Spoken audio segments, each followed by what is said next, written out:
yang tertulis dan ada yang lisan. Kalau selama ini kita mengenal teks itu ada hanya yang tertulis, tapi ada juga ternyata teks yang lisan. Contohnya podcast. Kalau kalian nonton juga ya itu teks-teks yang lisan.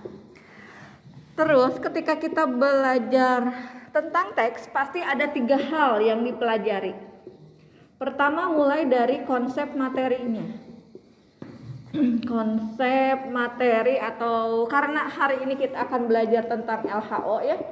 LHO itu laporan hasil observasi. Nah, karena kita akan bahas tentang LHO berarti kita harus paham dulu konsepnya LHO itu seperti apa gitu ya. Nah, untuk mempelajari konsep biasanya yang dipelajari itu mulai dari definisi, kemudian ciri-ciri gitu ya. Nah, ciri-ciri, karakteristiknya, contoh-contohnya gitu. Karena kita akan mengenali laporan hasil observasi itu seperti apa bentuknya gitu ya, atau teks-teks yang lain. Ini yang pertama yang dibahasnya. Kemudian yang kedua, itu yang akan dikupasnya itu adalah struktur teksnya. Struktur teksnya. Yang ketiga itu adalah unsur kebahasaannya. Nah, jadi 3 hal inilah yang dikupas tuntas oleh teks apapun. Nanti kan setelah laporan hasil observasi kalian akan belajar tentang teks eksposisi, anekdot, negosiasi dan sebagainya gitu ya. Tapi intinya sama yang dipelajari awalnya itu konsepnya dulu. Kemudian yang kedua itu strukturnya dan yang ketiga itu unsur kebahasaannya. Dan ujungnya, akhirnya kalian itu akan diminta membuat sebuah teks sesuai contoh. Makanya untuk menuliskan menjadi teks tertentu kalian harus paham dulu ketiga hal ini. Karena ini adalah bekal untuk bisa kalian membuat tulisan sesuai dengan teks yang diminta gitu nantinya. Teks LHO ini atau laporan hasil observasi berfungsi untuk apa? Nanti di bulan November kalian akan ada tugas proyek gitu ya. Yang proyek itu kalian mengamati sesuatu, melakukan penelitian atau apa gitu ya. Nanti kolaborasi dengan mata pelajaran yang lain. Dan nanti hasilnya dibuat laporan hasil observasi kalian. Nah, ini jadi dalam rangka nanti kalian membuat laporan, Ibu bekali dulu nih kemampuan kalian untuk bisa membuat sebuah teks laporan hasil observasi. Sampai sini bisa dipahami? Iya, oke. Nah, sekarang kita spesifik membahas observasinya. Ada yang pernah belajar mungkin ya waktu di SMP ya, teks observasi ya? Pernah ya? Oke, observasi itu apa menurut kalian? Yang berisi tentang fakta-fakta dari pengamatan. Pengamatannya bisa dilihat dari indera penciuman, pendengaran, atau penglihatan. Berarti kata kunci di sini ada proses pengamatan gitu ya? Nah, pengamatan. Oke. Terus pernah bahas juga deskripsi? Pernah. Apa ini deskripsi? Sama tidak observasi dengan deskripsi? Beda. Apa bedanya? Kalau deskripsi itu dirinci Kamu tuh siapa namanya? Cynthia. Oke. Cynthia, menurut Cynthia deskripsi ini lebih rinci gitu. Ya, kayak hampir seluruhnya bisa diceritain di deskripsi itu. Iya. Misalnya ada objek terus diceritakan secara rinci itu contoh deskripsi. Ya. Terus ada pendapat lain? Teman-teman yang lain? Lebih ngejelasin. Gimana Saranti? Sebuah objek yang kita cari. Lebih menjelaskan. Nah, ada penjelasannya.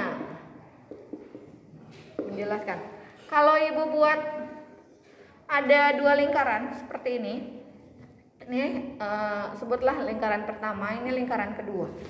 Posisi observasi dengan deskripsi ada di mana? Di nomor 1 atau nomor 2? Observasi di nomor 1, deskripsi nomor 2. Ini observasi. Menurut Saranti ini observasi, ini deskripsi. Sepakat atau ada yang beda pendapat? Ada yang beda pendapat? Nah, kita akan buktikan, lihat teksnya. Lihat teks belalang anggrek. Ada ya semuanya ya? Ibu ingin dengar Fikri, baca dulu paragraf pertama, Fikri.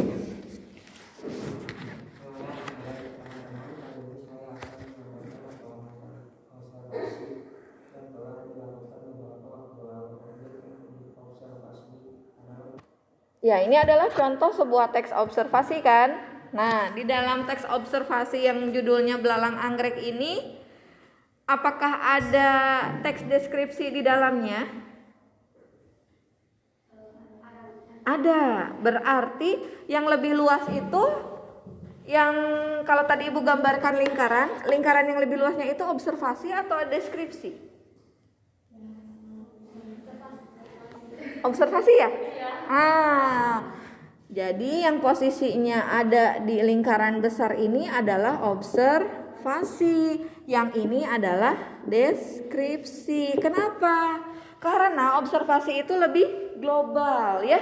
Tadi kan satu teks itu ada contoh teks observasi. Sehingga dalam teks itu mulai ada awal definisinya gitu kan, dijelaskan nama latinnya apa, terus mulai ke paragraf kedua mulai ada penggambaran fisiknya ya, ada kepala, ada abdomen, ada torak dan lain-lainnya. Terus di paragraf berikutnya mulai warnanya, panjang tubuh gitu kan ya.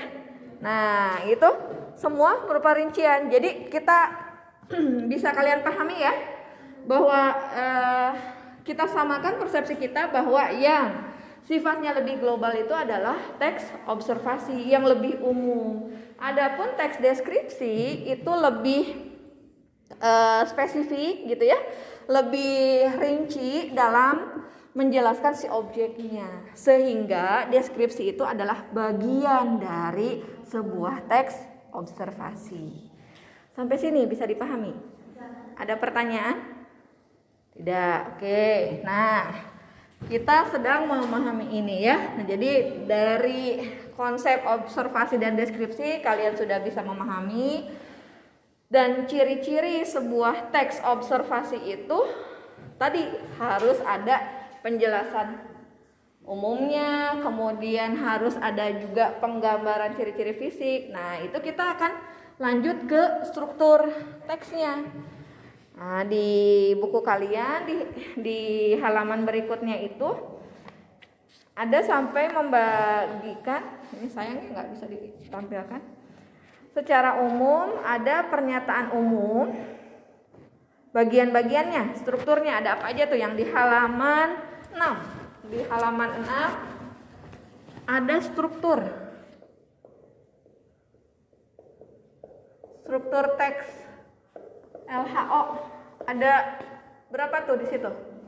3. Yang pertama apa? Pernyataan umum. Iya. Nah, apa tuh pernyataan umum?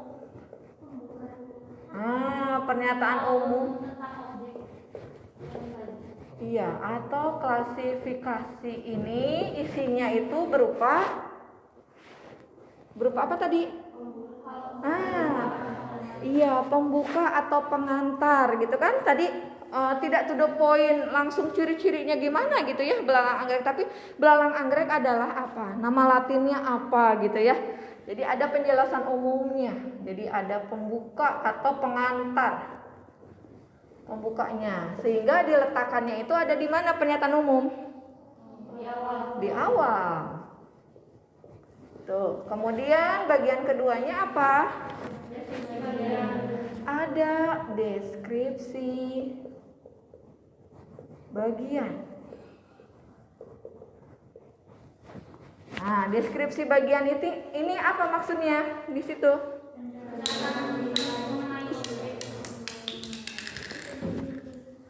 Iya, penjelasan rinci tentang objek-objeknya ya. Nah, jadi penjelasan rinci atau detailnya dari objeknya sehingga ada di bagian inti atau tengahnya ya. Terus berikutnya bagian ketiganya apa? Iya, berikutnya ada deskripsi manfaat. Yang ujungnya ada kesimpulan. Nah, sehingga dalam teks belalang anggrek itu ada di mana aja? Tuh, di halaman 7-nya tuh ada. Berarti di paragraf 1 itu adalah yang berupa yang menjadi pernyataan umumnya ya. Buktinya apa? Alasannya karena menyajikan informasi umum tentang belalang anggrek ya, mulai ada definisi, ada istilah Latinnya gitu kan ya, tadi nama ilmiahnya gitu. Kemudian untuk deskripsi bagian ada di paragraf keberapa? Nah, betul. Kenapa di situ disebut deskripsi bagian? Menjelaskan secara rinci, mulai dari bentuk tubuh, warna, sampai dia daur hidupnya bermetamorfosis dan sebagainya gitu ya. Nah, di ujung, di akhir itu berupa simpulan. Tapi ada manfaatnya dulu tidak? Ada. Manfaatnya apa gitu belalang itu? Sampai sini bisa dipahami tentang strukturnya? Ya, oke. Nanti kalian bisa lihat di teks berikutnya ada yang judulnya tonggeret, ada kunang-kunang. Kalian nanti bisa buktikan kalau ini tuh sama tidak strukturnya ya. Sehingga di halaman 9 itu ada tabel. Ada tabel bahwa pernyataan umumnya ada di paragraf berapa. Sama nggak polanya dengan teks yang sebelumnya ya. Tapi itu sama ibu di skip aja nih. Dilewat karena itu nanti kalian bisa latihan di rumah. Karena kita terbatas waktu ya. Terus sekarang kita akan mengidentifikasi ini di halaman 9, mengidentifikasi makna kata yang ada dalam teks. Di dalam teks belalang anggrek, teks tonggeret atau teks kunang-kunang, nanti kalian cari istilah. Jadi cari istilah atau dulu mungkin pernah kenal di SMP istilah dalam bidang tertentu atau sebut kata kajian. Pernah ingat? Ada kata kajian atau istilah dalam teks yang kita kalau berbicara belalang anggrek, tonggeret, kunang-kunang berarti itu bidangnya bidang apa? Biologi ya, bidang biologi ya. Nah, kata kajian kalian boleh cari di 3 teks tadi, cari 10 istilah yang nanti kalian cari maknanya dalam KBBI. Nah, kalau nanti yang main ke perpus bisa ada KBBI yang aslinya. Tapi kalau kalian malas lihat di buku fisiknya, kalian bisa searching ya. Di Google tinggal cari aja KBBI daring ada. Atau kalian unduh aplikasinya di Play Store juga itu ada.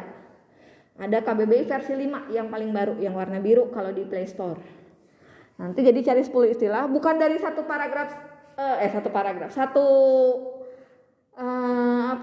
wacana, satu teks 10, tapi dari ketiga teks cari 10. Ya, cari 10.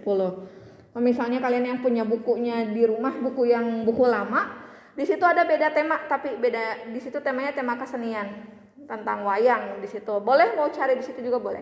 Tapi berarti bidangnya beda. Yang jelas kalian akan berlatih mencari makna sebuah kata dalam KBBI gitu. Itu aja. Jadi nanti ini di PR-kan ya untuk kalian. Karena dalam mempelajari makna ada yang disebut makna leksikal.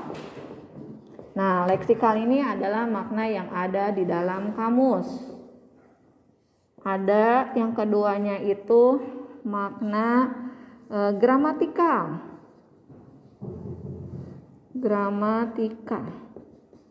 Gramatikal ini makna yang ada karena ada gejala bahasa, gejala kebahasaan.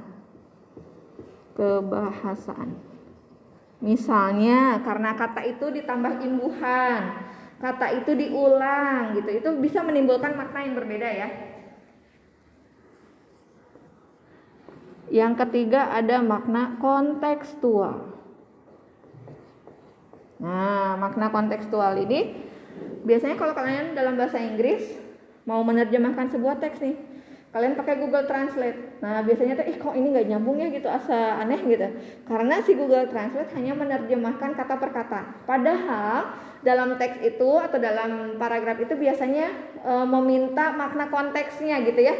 Jadi ada situasi kebahasaan yang muncul di situ.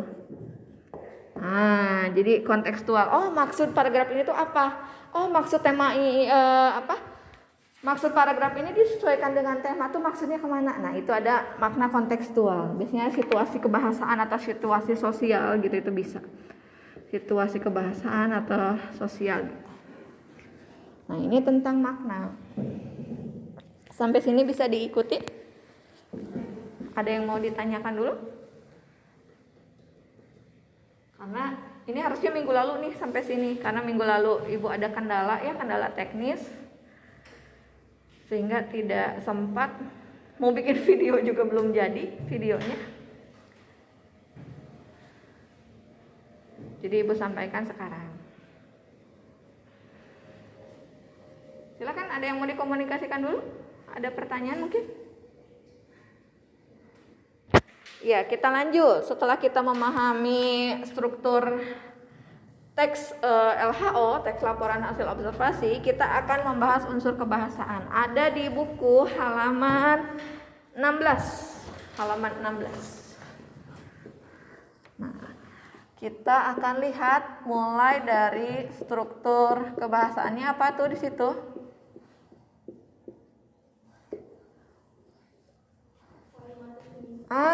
Ada kalimat definisi dan ada kalimat deskripsi. Nah, apa sih bedanya? Nah, coba dibaca oleh Sistania. Oke, kalimat definisi dulu. Kalimat definisi merupakan kalimat yang menjelaskan suatu hal, baik benda, hidup maupun benda mati secara umum. Umumnya, penggunaan kalimat definisi dalam pelaporan merujuk pada istilah teknis atau ilmiah yang berkaitan dengan bidang tertentu. Hal tersebut dapat membantu pembaca memahami istilah teknis atau ilmiah yang muncul dalam teks. Kalimat definisi biasanya menggunakan kopula seperti kata adalah, merupakan, dan yaitu. Dengan kata lain, dengan bahasa kamu sendiri, gampangnya untuk memahami kalimat definisi itu apa? Kalimat yang gimana? Menurut kamu, Tania? Jadi kalimat yang bagaimana nih kalimat definisi itu? Kalimat yang menjelaskan suatu benda, Iya, kalimat yang menjelaskan sesuatu objek ya. Objeknya bisa benda mati, bisa juga benda hidup ya. Kemudian ada ciri khasnya, selalu menggunakan apa?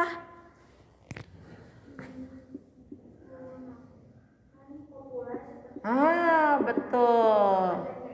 Kalimat yang menjelaskan sebuah objek dan menggunakan kopula. Kopula itu apa aja?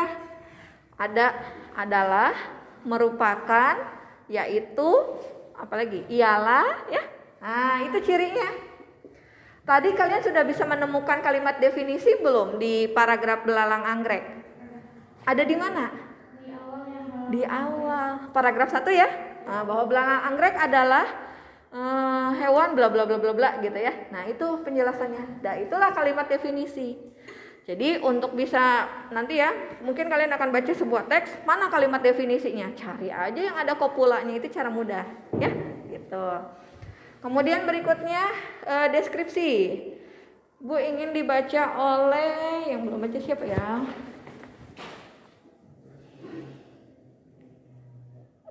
Via. Silakan, Via baca.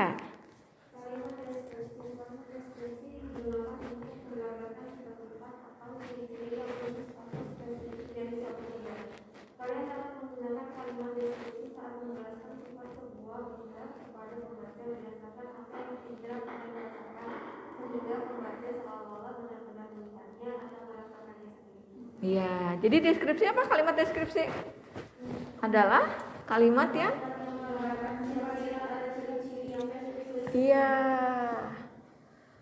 menjelaskan juga, tapi kalau ini menjelaskannya itu pasti ada penggunaan kopulanya gitu ya.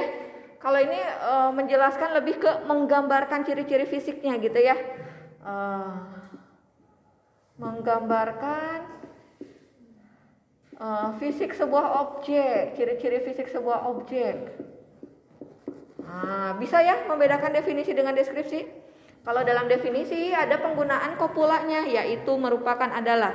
Tapi kalau dalam kalimat deskripsi hanya menggambarkan objek itu, mengajak pembaca untuk membayangkan. Kan kita awalnya tidak tahu ya belalang anggrek itu seperti apa, tapi si penulis menjelaskan mulai dari ukuran tubuhnya, warnanya gitu ya, seolah-olah mengajak pembaca untuk membayangkan. Gitu kan? Kalau kemarin di puisi kita bahas itu tuh di imaji ya. Yang ada imaji visual, ada imaji audio gitu kan. Banyak. Nah, mengajak pembaca untuk bisa membayangkan atau terlibat ya. Nah, disinilah kalimat deskripsi. Bisa dipahami ya perbedaan definisi dengan deskripsi ya. Oke.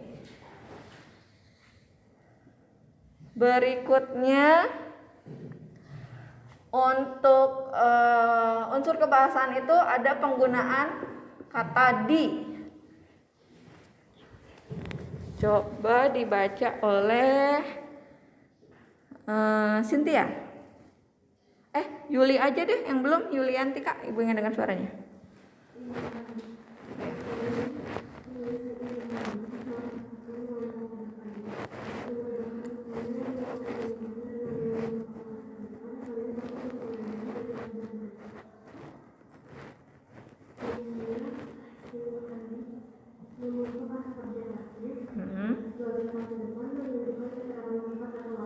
Ya.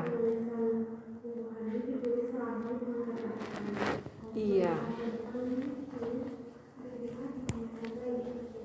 Iya.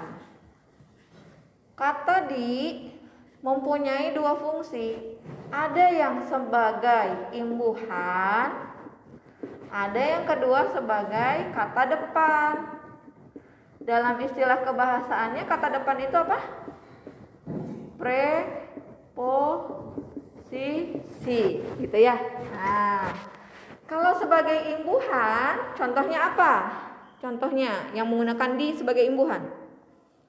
Misalnya apa? Dibuat, dilakukan, ditulis gitu ya, digoreng, dadakan.